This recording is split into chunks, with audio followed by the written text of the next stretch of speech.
नमस्कार, बहुत-बहुत स्वागत है आप लोगों का संवाद न्यूज़ इंटरनेशनल पर और मैं हूं आपका अपना संकेत चतुर्वेदी। दोस्तों, ऑल इंडिया भाईचारा टूर्नामेंट में सिंगल साइड सीज़ फायर कराने के नाम पर जिस व्यक्ति जी या यूँ कहूँ जिस खिलाड़ी का नाम सबसे आगे आया है, उसका नाम सुनकर तो लोग बाग हैरान हैं। उसके नाम की कल्पना तो समाजवादी पार्टी और कांग्रेस जैसे दलों ने भी नहीं करी थी। उसका नाम सुनने के बाद तो पाकिस्तान, बांग्लादेश तो छोड़िए, माफ़ कीजिएगा बांग्लादेश। पाकिस्तान और बांग्लादेश तो छोड़िए, खुद 57 इस्लामी मुल्क भी हैरान हैं कि ये राजनीति है, क्या है और अगर है तो कितनी ज़बरदस्त है, ये सोच कर के वो सब हिल गए हैं। मामला दरअसल यूँ है कि महाराष्ट्र के पुणे में एक मीटिंग चल रही थी, उसमें आरएसएस के जो चीफ हैं मोहन भागवत जी, वो कुछ बोल रहे थे। उन्होंने इस दौरान एक रिमार्क, एक टिप्पणी की। उस टिप्पणी में उन्होंने कहा कि हर दिन मंदिर मस्जिद, थोड़ा दोबारा से मैं रिपीट कर रहा हूँ और गौर से सुनिएगा, हर दिन मंदिर मस्जिद विवाद उठाया जा रहा है, ये सही नहीं है। कुछ लोग सोचते हैं ऐसा करके वो हिंदुओं के नेता बन जाएंगे। इसके अलावा उन्होंने भाईचारे पे भी कुछ कहा, हम सब साथ रह सकते हैं और कहा जा रहा है ये कानपुर में या फिर अलीगढ़ में जो कुएँ और मंदिर मिल रहे हैं, जो बंद कर दिए गए थे, वहाँ पर मतलब हिंदुओं का पलायन करा गया। पलायन ऐसे तो नहीं कोई कर लेता, ऑफ कोर्स उनकी हत्याएँ करी गई थीं या जिस भी तरह से डराया-धमकाया गया था। जो हिंदू विहीन क्षेत्र वहाँ पे कर दिए गए थे, तो मंदिरों पर भी कब्ज़ा कर लिया गया। ये कुछ ऐसा ही है जैसे पाकिस्तान और बांग्लादेश यूँ कहूँ किस अफ़गानिस्तान वग़ैरह में भी हुआ है। और उसके बाद में संभल में जैसा हुआ तो उसको लेकर के मोहन भागवत जी ने ये टिप्पणी करी। मैं टिप्पणी आप लोगों के लिए एक बार फिर रिपीट कर देता हूँ। अब आप समझ गए हैं कि ये संभल क्षेत्र से जुड़ी हुई टिप्पणी है। ओवरऑल जो मंदिर वग़ैरह मिले वहाँ पर जिस पे डिस्प्यूट हो रहा है, उन्होंने डिस्प्यूट को लेते हुए सारांश में कहा कि हर दिन मंदिर मस्जिद विवाद उठाया जा रहा है, ये सही नहीं है। कुछ लोग सोचते हैं ऐसा करके वो हिंदुओं के नेता बन जाएँगे।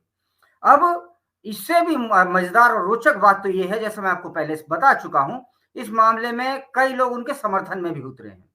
अब समर्थन में उतरने वाले हैं अखिलेश यादव, शशि थरूर, शिया बोर्ड के मौलाना याकूब अब्बास, राजीव शुक्ला कांग्रेस के हैं, रामगोपाल यादव समाजवादी पार्टी के।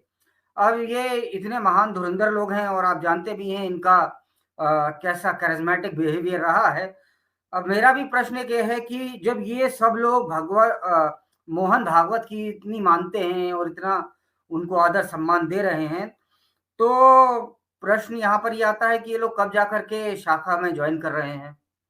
प्रश्न यहाँ पे ये भी आता है कि ये सब लोग उसकी सदस्यता कब लेंगे। हालाँकि उनके विरोध में भी कुछ लोग हैं और जो आज तक इनके साथ में रहे थे वो विरोध में हैं। ये भी इंटरेस्टिंग है। इसमें साधु संत जो हैं जैसे स्वामी तुलसी पीठाधीश्वर स्वामी रामभद्राचार्य जी हैं। उन्होंने कहा है कि वे आरएसएस के संचालक हो सकते हैं, उनके बयान व्यक्तिगत हैं, हमा हमारे अनुशंसक नहीं हैं वो। जहाँ भी प्राचीन मंदिरों के प्रमाण उपलब्ध होंगे, उन्हें दोबारा स्थापित करने का प्रयास होगा। अभी मुक्तेश्वरानंद सरस्वती जी ने कहा है, वो बोलते हैं जो राजनीतिक तौर पर सुविधाजनक हो। जब सत्ता चाहिए थी, तो वे मंदिरों के विषय में बोलते थे। जब सत्ता पास है, तो मंदिर न खोजने की सलाह दे रहे हैं। स्वामी रामदेव ने कहा है कि पापियों को फल मिलना ही चाहिए।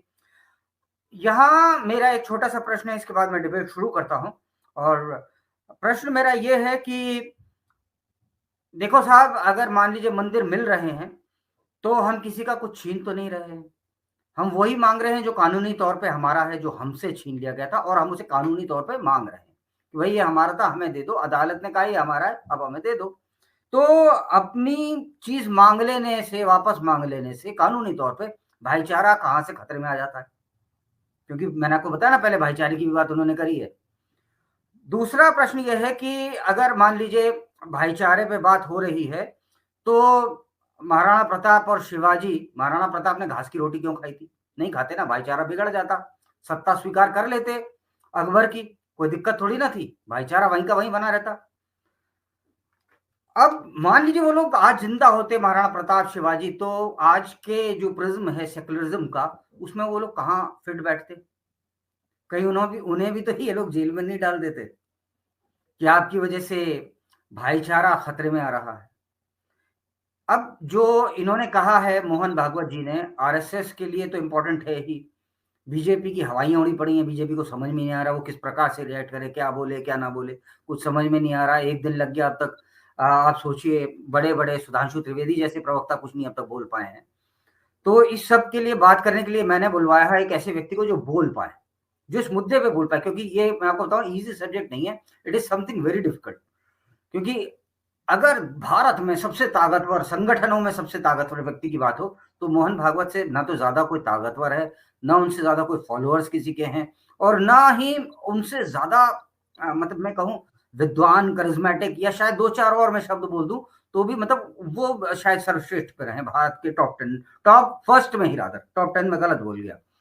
तो मैं सबसे पहले धीरज जी को, जिनका मैंने अभी आपको नाम तक तो नहीं बताया था, लेकिन उनके बारे में बताया था, उनको मैं इनवाइट कर रहा हूँ। दोस्तों, सीनियर जर्नलिस्ट हैं, लगभग 3 या साढ़े 3 दशक का उनको अनुभव रहा है पत्रकारिता के क्षेत्र में। तो आइए स्वागत करते हैं धीरज सर का। नमस्कार धीरज जी, आपका। नमस्कार। आपके धीरज दर्शकों को बहुत-बहुत नमस्कार। धीरज जी, अभी मैं जनता को बता रहा था कि किस प्रकार से मोहन भागवत जी ने जो बोला है कि वो रोज मंदिर खोजने लगोगे, दावा करने लगोगे तो क्या होगा, वो ऐसा पहले भी बोल चुके हैं। तो मेरा आपसे ये प्रश्न है कि किस मार्ग पर आप आरएसएस को जाता हुआ देखते हैं? और और आपने एक ये भी जोड़ा कि अखिलेश यादव और शशि थरूर आजकल उनकी तारीफ करने लगे हैं, संघ ज्वाइन करेंगे। देखिए, ये लोग ट्रैप में फंस रहे हैं। ये ऐसा नहीं है कि मोहन भागवत ने अनजाने में बोल दिया या जोश में आके बोल दिया और बीजेपी खामोश हो गई, बीजेपी शांत हो गई, ऐसी बात नहीं है। ये एक बीजेपी की, आप अभी मैं आपको बताऊंगा, अपने बयान के समर्थन में आपको बताऊंगा, प्रमाण भी दूंगा कि क्यों ऐसा मैं कह रहा हूं। बीजेपी ने एक सोची समझी रणनीति के तहत ऐसा कहा है और इसमें ओवरऑल जो फायदा होगा वो बीजेपी को ही होगा। तो कैसे होगा वो मैं अभी आपको बताता हूँ। देखिए क्या है, अगर आप शुरू से देखिए, मतलब मैं आज की बात नहीं कर रहा हूँ, आज तो बीजेपी बहुत तीसरे टर्म शासन में है, तो बहुत सशक्त स्थिति में है। लेकिन इनकी जो स्ट्रैटेजी समझिए, शुरू से अगर आप देखिएगा तो आपको समझ में आ जाएगा कि मैं क्या कह रहा हूं और क्यों कह रहा हूं। इसमें शुरू में इन्होंने, जब आप बहुत कम इनकी संख्या हुआ करती थी, तो इन्होंने एक दो बैलेंस बना के रखा था। बीजेपी चूंकि हार्डकोर हिंदूवादी पार्टी है, लेकिन उसको समर्थन भी चाहिए। जो नॉन हिंदू वाले लोग हैं उनका भी समर्थन चाहिए, जैसे समता पार्टी थी या जेडीयू जिसको मानिए, या साउथ की कुछ पार्टियां थी जिनको मुस्लिम वोटों के बिना या अल्पसंख्यक वोटों के बिना या क्रिश्चियन वोटों के बिना काम नहीं चलता है, तो उनका भी समर्थन चाहिए, एक्सेप्टेंस चाहिए। तो उसके लिए क्या करते हैं इन लोग, शुरू से बीजेपी की स्थिति देखिए तो एक हार्डलाइनर बना के रखते हैं जिसका वो मतलब कट्टर हिंदुत्व की ओर रहता है विचारधारा जिसकी। दूसरा एक सॉफ्ट लाइनर बना के रखते हैं कि नहीं नहीं हम सबको एडजस्ट करेंगे सबको। आप वाजपेयी जी के समय का देखिए, आडवाणी जी उस समय हार्ड कोर हार्डलाइनर थे, वो पूरा एकदम खुल के आग उगलते थे और उनको शांत करने के नाम पर या शांत करने के लिए वाजपेयी जी रहते थे, बोलते थे वाजपेयी जी सॉफ्ट लाइनर है। उस समय देश की जो स्थिति थी कुछ ऐसी थी, या वोटरों की स्थिति ऐसी थी, या पार्टियों की स्थिति ऐसी थी कि बीजेपी को दूसरे पार्टियों का समर्थन चाहिए था, दूसरे दलों का, जो दूसरे जो उनके सहयोगी हैं जिन्हें, या मुस्लिम वोटों का। लेकिन वो बीजेपी अपने चोले से बाहर नहीं निकल सकती थी, अपना जो ये बदल नहीं सकती थी कि नहीं मैं मुस्लिम वोटर भी ले रहा हूँ, हिंदू वोट केवल हिंदू हिंदू नहीं चाहिए। लेकिन क्योंकि बीजेपी अपने आप को एक हिंदू पार्टी के रूप में हिंदू महासभा के समय से स्थापित कर चुकी, हिंदू महासभा, जनसंघ, उसके बाद देखिए तो बीजेपी आया। तो जैसे जैसे बीजेपी का उदय भी वही हिंदुओं के लिए ही हुआ था, एक माना जा रहा था। तो इन्होंने क्या किया कि एक सॉफ्ट फेस रखा, एक हार्ड फेस रखा। तो सॉफ्ट फेस के तौर पर वाजपेयी जी थे। आपने देखा होगा जब वाजपेयी जी का खत्म हो रहा था कार्यकाल, उस समय अचानक आडवाणी जी सॉफ्ट फेस हो गए। आडवाणी जी ने जिन्ना के समर्थन में बयान देना शुरू कर दिया, जिन्ना के बाजार पे चले गए, और भी बहुत सारे उन्होंने अपना चेहरा जो है वो सॉफ्ट कर लिया और नरेंद्र मोदी को उभारा गया हार्ड लाइनर के तौर पर। तो ये जो अब उस समय आडवाणी जी अपने जोश में आगे थोड़े ज्यादा सॉफ्ट चले गए, तो लोगों ने उनको रीढ़ विहीन कहना शुरू कर दिया और उनकी आलोचना हुई। आडवाणी जी वो चुनाव हार गए, मतलब जाना हुआ था कि जो सेकंड टर्म जो बीजेपी को आना था, आडवाणी जी आने वाले थे, इसीलिए उनको सॉफ्ट बनाया गया था, लेकिन वो चुनाव हार गए। तो लोगों ने, मतलब बीजेपी ने एनालाइज किया, बीजेपी और संघ में एक मिलाकर बोलता हूं कि इन लोगों ने मिलाकर एनालाइज किया कि बहुत ज्यादा सॉफ्ट करने का भी नुकसान हो रहा है और अपना चेहरा बदलने का भी नुकसान हो रहा है। अभी आप जो बोल रहे थे, अचानक आप तो बीजेपी के समर्थक पत्रकार माने जाते हैं, बीजेपी को दिल से सपोर्ट करते हैं, फिर भी आप बोल रहे थे कि मोहन भागवत ने ऐसे कह दिया, मोहन भागवत सेकुलर हो गए। कोई भी आज की तारीख में स्थिति यह है कि कोई भी, हालांकि उन्होंने देखिए तो टेक्निकली कोई गलत बात नहीं कही कि ये हर जगह आप अपने पड़ोस की मस्जिद को जाकर उखड़िए, वहां भी हो सकता है नीचे में मिल जाए मंदिर। तो ऐसे तो एक पूरा हंगामा शुरू हो जाएगा ऐसे एक। लेकिन ये जो उन्होंने कहा है उसकी मैं जो गहराई है उस पर आऊंगा। अभी ये जो बात उन्होंने कोई गलत नहीं की, लेकिन आप भी पूरे नाराज हो गए उनसे, और आप नहीं, बहुत सारे लोग उनसे नाराज हो। तो नाराज होना उनका स्वाभाविक है, क्योंकि उन्होंने कहा कि हम तो भाई जिंदगी भर आपके पीछे पीछे आ रहे हैं, आप अचानक पलटी मार गए। तो ये अभी मुक्तेश्वरानंद की मैं बात नहीं मानता हूँ। अभी मुक्तेश्वरानंद मूर्ख टाइप का आदमी है वो। अरे ऐसे बोल रहे शंकराचार्य के नाम पर वो शंकराचार्य है नहीं, वो वास्तव में वो विवादित शंकराचार्य हैं। और वो जब इलेक्शन लड़ चुके तो शंकराचार्य तो खैर किसी हाल में नहीं रह गए। वो आपको याद होगा वो मोदी जी के खिलाफ इलेक्शन तक लड़ चुके हैं। तो खैर उनके अलावा बाकी जो जो संत समाज है वो अभी सीधे सीधे बयान नहीं दे रहा है, क्योंकि आरएसएस जो है एक ऑथेंटिक पार्टी है। आरएसएस एक जो भी वो बोल रहे हैं, ऐसा नहीं कि बिना सोचे समझे या उनकी उम्र हो गई इसलिए बोल रहे हैं। वो अभी क्या है कि मोदी भी हार्डलाइनर है, और जो अभी अगला जो पीढ़ी आने वाला है, या अगर माने योगी को, तो वो भी हार्डलाइनर है। तो योगी जी भी हार्डलाइनर, मोदी जी भी हार्डलाइनर, तो बीच में सॉफ्ट लाइनर वाली जगह ही नहीं रह गई, गैप हो गया। तो जी उस गैप को भरने के लिए आरएसएस ने एक सोची समझी रणनीति के तहत इस गैप को भरने के लिए एक सॉफ्ट लाइनर वाला फेस। अब मान लीजिए, आप जैसे कहा कि आपने कि अब अखिलेश मैं यादव क्या प्रश्न करूं सर, मैं एक प्रश्न आपसे करना चाहता हूं सर। आपने इतनी देर से बता रहे हैं कि मतलब एक हार्ड लाइन हो गया, एक सॉफ्ट लाइनर हो गया। हार्ड लाइनर वाला व्यक्ति, जैसा मैं प्रिज्यूम कर पा रहा हूं, हार्ड लाइनर को बीजेपी में अगर कोई हार्ड लाइनर को वोट देता है वो है हिंदू, ठीक है, जिसे हम हार्ड लाइनर मानते हैं। अब हो गया हालांकि ये। एक सर हाँ, मेरा प्रश्न जानने दीजिए। हालांकि हार्ड लाइनर वो कैसा है मेरे को ये समझ में नहीं आता। वो अपना अधिकार मांग रहा है तो वो हार्ड लाइनर नहीं है, पहली चीज। आपका फोन बज गया शायद। सर, अगर मान लीजिए दूसरा एक और व्यक्ति है जिसको आप सॉफ्ट लाइनर कह रहे हैं, सॉफ्ट लाइनर कौन है? सॉफ्ट लाइनर तो सर वो हो गया ना, सॉफ्ट लाइनर कौन है सर? सॉफ्ट लाइनर हो गया बेसिकली, जो मैं अगर बिल्कुल स्पष्ट रूप से कहूं तो मुस्लिम है। मुस्लिम को वोट जो ले पाए वो सॉफ्ट लाइनर नेता माना जाता है। सॉफ्ट लाइनर नेता मुस्लिम्स का वोट। पर जहां तक मुस्लिम्स के वोट की बात है सर, मैं पहले स्टडी करके आया हूं सब्जेक्ट पे। रामपुर उत्तर प्रदेश नहीं कॉन्स्टिट्यूएंसी है आप सर। रामपुर में उत्तर प्रदेश कॉन्स्टिट्यूएंसी, उत्तर प्रदेश में रामपुर कॉन्स्टिट्यूएंसी है सर। आप सोचिए, लोकसभा चुनाव में भारतीय जनता पार्टी 2024 में सबका साथ सबके विकास के नारे के तहत उतरी। बड़े घर वार ये वो पता नहीं क्या क्या गड़म सगड़म सब ले लिए, और उधर कुछ 800 कुछ वोट थे, बीजेपी को 0 वोट्स मिले। दूसरा था सर एक सेकंड, मेवात। आप एक्चुअली उंगली उठा ले तो मैं भूल जाता हूँ। मेवात हरियाणा में, वहां बीजेपी हार गई, चौथे या पांचवें नंबर पे थी। लक्षद्वीप, जहाँ पे टूरिज्म डेवलपमेंट के लिए खुद प्रधानमंत्री स्वयं गए थे, वहां पर आपको पता है बीजेपी को टोटल वोट्स में से कितने परसेंट वोट मिले? वो है 0। तो यार कौन सा सॉफ्ट लाइनर किस वोट को लेकर के आ रहा है? सॉफ्ट सॉफ्ट लाइनर कौन सा लाइनर, आ रहा है? मेरा जो मानना है, मेरा जो कहना है कि सॉफ्ट लाइनर जो है वो सॉफ्ट लाइनर ऐसा नहीं कि मुस्लिम वोट के लिए जा रहा है। आपने देखा होगा बीजेपी ने अपनी छवि को नहीं बदला, कहीं भी एक भी कैंडिडेट उन्होंने मुस्लिम उतारा हो। राजस्थान में एक यूनुस खान के सिवा और उनके पास पूरे देश में कोई भी चुनाव लड़ने वाला कैंडिडेट मुस्लिम नहीं है पूरे देश में। आप देखिए, विधायक का चुनाव हो, सांसद का चुनाव हो, एक भी कैंडिडेट उन्होंने मुस्लिम नहीं उतारा है आज तक। तो ऐसा नहीं है कि बीजेपी को मुस्लिम वोट चाहिए, बीजेपी तो कहती है कि हमें मुस्लिम वोट नहीं चाहिए। अगर मुस्लिम वोट चाहिए होता तो वो मुस्लिम वोट इसको उतारती, प्रत्याशी को। शाहनवाज हुसैन बहुत पहले आए थे, वो उन्होंने सेवा की थी बीजेपी की बहुत दिनों तक, उनको वाजपेयी जी के समय में लड़ाया गया था, उसके बाद उनको अब कहीं भी वो कहीं नहीं है, वो बिहार में एक स्थानीय राजनीति में चले गए। ठीक है, तो बीजेपी ने अपने आप को एंटी मुस्लिम या नॉन मुस्लिम या मुस्लिम से अवॉइड करने वाला जो भी कह लीजिए आप, वो साबित कर किया हुआ है और वो रखा हुआ है, अपनी स्थिति इंटैक्ट रखी हुई है, उसमें उन्होंने परिवर्तन नहीं किया।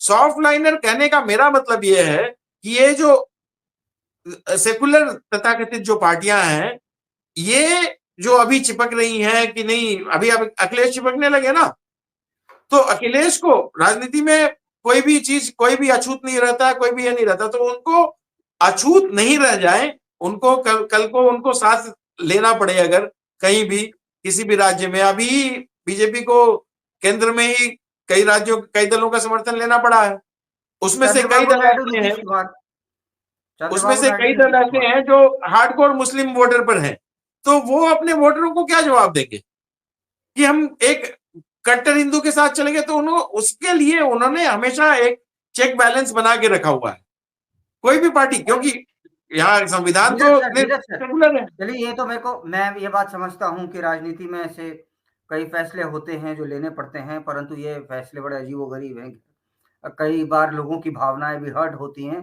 क्या बोल रहे हैं, नेता को समझना चाहिए।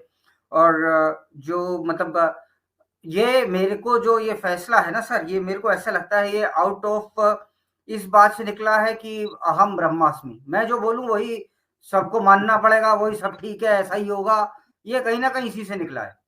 नहीं नहीं, आपको इसलिए ऐसा लग रहा है कि आपको कॉन्फिडेंस में नहीं लिया गया।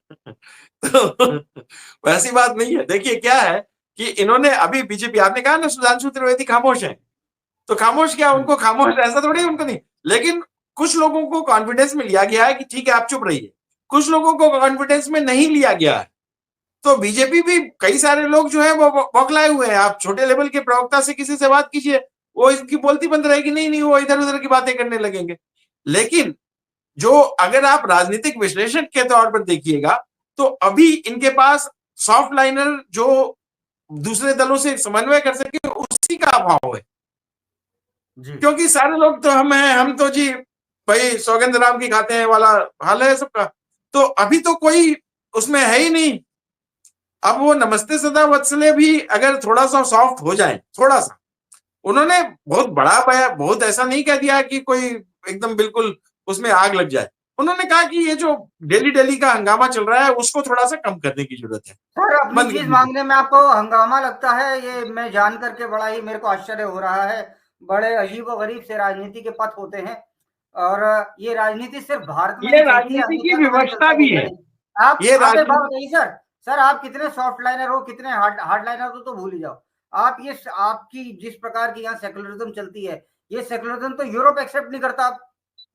यूरोप में आप देखो ना, वही लोग भाई यूरोप में वो लोग जीत के आ रहे हैं।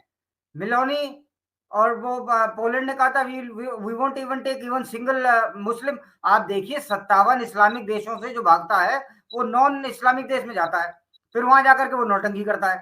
तो ये बेसिकली अगर वहां पर सब लोग हमारे ही तरह ये होने लगे कि कोई बात नहीं, धर्मशाला बना रखी है, तो अगर यही धर्मशाला बनी रहे और यही नाटक रहे तो इसका एंड क्या होगा आप खुद ही सोच सकते हैं।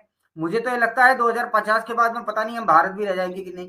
खैर, मेरा एक प्रश्न आपसे और है, इस ये जो बोला इस कारण से चाहे लोगों को समझ में आए चाहे ना आए, मूलतः लोगों को समझ में नहीं आएगा, क्योंकि मेरे जैसे ही लोग ज्यादा होंगे, आपके जैसे विद्वान कम होंगे। एक एक सेकंड, नहीं मिनट, जरा मैं पहले कुछ बोल लूं। मैं ये जानना चाह रहा हूं कि इस कारण से वोट पोलराइज होगा। क्या योगी की जो राह है लखनऊ टू दिल्ली, वो हाईवे पर उनकी गाड़ी और तेज चल पाएगी? ये तेज चलाने के लिए ही किया गया है कि आप खुल के हार्डलाइन आइए और खुल के बोलिए। एक दूसरी बात क्या है कि इसमें एक और ये है चाल बीजेपी की, कि जितने विपक्षी हैं उन लोगों को समर्थन ले लिया। अब उन्होंने समर्थन, आपने कहा ना कि भाई संघ कब ज्वाइन कर रहे हो, शाखा कब ज्वाइन कर रहे हो, तो इस तरह से उनको भी एक्सपोज कर रहे हैं ये कि ये जी बोल रहे हैं, चलो ठीक है अब आ रहे हो, बोल रहे हो ना, अब मेरी बात का समर्थन करो। वो एक व्हाट्सएप पर या कई जगह ये चल रहा था कि वो पिछले बार की वो बार बार और लोगों को जमा करते थे। कृष्ण जो है ना, वो अपने दुश्मनों को और जमा करवाते थे जरासंध के जरिए, तो वो बिल्कुल उसको नहीं मारते थे। तो इस तरह का भी चाल हो सकता है, इस तरह की भी चाल हो सकती है, लेकिन ऐसा एकदम बिल्कुल एक्सट्रीम नहीं मानना चाहिए। अभी क्या है कि थोड़ा सा सॉफ्ट होने का, देखिए इतना बवाल हुआ, तो बीजेपी हो सकता है अपना वो भी परख रही हो कि जो हमारी एक्सेप्टेंस कितनी बन रही है, हमारे किस बात की एक्सेप्टेंस बन रही है। और एक बड़े नेता अगर नहीं बोलेंगे, छोटे मोटे नेता अगर सॉफ्ट लाइनर होंगे तो तुरंत गर्दन पकड़ के निकाल दिए जाएंगे। लेकिन एक बड़े नेता हैं, वो अगर इस तरह की बात बोल रहे हैं, तो जो जो जिन पार्टियों की जो मुख्य जमीन जो है वो नॉन हिंदू वोटर पर है, उन पार्टियों को जुड़ने का या उन पार्टियों को कंफर्ट लेवल पाने का मौका तो इससे मिलेगा ही मिलेगा। ये आप मतलब समझ आप रहे कहना हैं? क्या चाह रहे हैं कि योगी को कमजोर करने के लिए सब हो रहा है, और योगी की जैसे बात ही नहीं है, बंगाल में योगी शुभेंदु तो अधिकारी हैं, शुभेंदु अधिकारी बड़े नेता नहीं है, क्योंकि उन्होंने कहा था जिसका साथ उसका विकास। वैसे तो मोदी जी ने भी कहा हुआ है कि सबका साथ सबका विकास, और आप देखिए मोदी जी के कोई नहीं भी नहीं, कदम सब एंटी बहुत बड़ा नहीं है। फर्क है, आप सुनिए ना। अरे आप सुनिए, हाँ, आपने सुनी नहीं मेरी बात। मोदी जी ने कहा सबका साथ सबका विकास सबका विश्वास। उन्होंने कहा हाँ, मोदी जी जिसका साथ हाँ। उसका विकास उसका विश्वास। नहीं नहीं, वो नहीं कहा, वो तो शुभेंदु वही अधिकारी ने कहा कहा है, ना, ठीक है। हाँ, हाँ। वही कहा है। बाद में पीएमओ से फोन गया है, शुभेंदु ने उन्हें तो बाकी कहा कि ठीक स्टेटमेंट है देनी भाई, पड़ी। हम तुम्हारा नहीं मानते, हम तुम्हारी बात नहीं मानते, तुमने हमको वोट नहीं दिया। लेकिन मतलब एक स्वस्थ लोकतंत्र में ऐसा नहीं होना चाहिए। ये एक देखिए क्या है ना कि इस बयान को आप थोड़े इसके दूरगामी परिणामों पर समझिए, अगर नजर डालिए, तो ये बयान बहुत सोचा समझा और बहुत सुलझा हुआ बयान है। इस चलिए पर खैर साहब, ये भी एक दृष्टिकोण हो सकता है। अब हर व्यक्ति अपने हिसाब से ही जमीन का आकलन करता है। अब मुझे ऐसा लगता है कि अगर मैं कविता के माध्यम से कहूँ, तो मैं तो ये कहूंगा कि मत बना सावन मुझे, मत सावनी जलधर बना। घर बनाना है मुझे तो आग का निर्झर बना, कि आंसुओं के फूल मुरझाने लगे हर आंख में, है तकाजा वक्त का, मुझको जरा बरबर बना, मुझको जरा बरबर बना। क्योंकि कभी बहुत कभी बहुत क्षमा करना भी ना कायरता की निशानी होती है। स्वयं श्री कृष्ण ने ये बात कही है। तो मैं कहता हूं कि आज कह दो कि आज मैं क्षमा नहीं करूंगा, क्योंकि जब बात सर जरा मैं अब फिनिशिंग पे है, मैं एंड कर लूं। क्योंकि देखिए दोस्तों, जब बात सत्य एवं असत्य, प्रकाश एवं अंधकार, और सही एवं गलत के बीच की हो, तो सिर्फ एक जगह ही तीर्थ स्थान रह जाती है, और वो है रणभूमि। और रणभूमि आज के मतलब ये नहीं कि आप जाकर के हस्तिनापुर में तलवार भाला लेके खड़े हो जाओ। कोर्ट भी तो रणभूमि ही है। जंतर मंतर रामलीला ग्राउंड भी तो रणभूमि है। जाकर के सरकार को बताओ अपनी बात कि ये चीज है, गलत हो रही है, हमारे से कितने हजारों साल से हो रहा है, 1000 साल हो गए, हम ही धर्मार्थ क्यों देते रहेंगे। धीरज जी, लास्ट 30 सेकेंड्स। नहीं, वही श्री कृष्ण जी का आपने वो उदाहरण दिया, तो श्री कृष्ण जी जैसे जरूरत पड़ने पर चतुरता अपनी दिखाते थे, तो वो ये वही चतुरता को मानकर चलिए। इसी ये वही चतुरता है कि कैसे उन्होंने सूरज को ढक दिया और फिर वो सामने आया, तो दुश्मन तो उसको सुदर्शन चक्र से ये कर दिया, वध कर दिया उसका। तो ये सूरज को ढकने वाला ही चाल समझिए कि ठीक है, थोड़ी देर के लिए शांत किया गया है, थोड़ी देर के लिए दूसरे बयान दिए गए, तो चाल तो वही है। मतलब इसमें अब फंस गए हैं इन लोग जो राक्षस हैं, तो फंस रहे हैं, अच्छी नहीं, बात है। अब देखिए सर, मैं तो इतनी सी बात बोलता हूँ, भले ही सूरज को ढक दिया गया हो या कुछ हो, लेकिन जो जिस आदमी को वोट किया, आपको पता है ये वोट कभी नहीं देता, ना ये देगा। मुसलमान कभी देता नहीं, मुसलमान देगा नहीं। तो उसका वोट लेने की आपको इच्छा भी नहीं चाहिए, कोई सॉफ्ट लाइनर भी मतलब, क्योंकि सबका साथ सबके विकास के चक्कर में जो आपके साथ है कहीं वो भी साथ ना रहे, ऐसा ना होने पाए। चलिए, बहुत बहुत धन्यवाद आपका। चूंकि 26 मिनट से ऊपर हो चुके हैं, इसलिए मैं थोड़ा आपसे क्षमा चाहता हूँ, और आपका बड़ा आभार कि आप हमारे कार्यक्रम में आए, और उम्मीद करते हैं आप दोबारा भी आएंगे। धन्यवाद, बहुत बहुत मेहरबानी।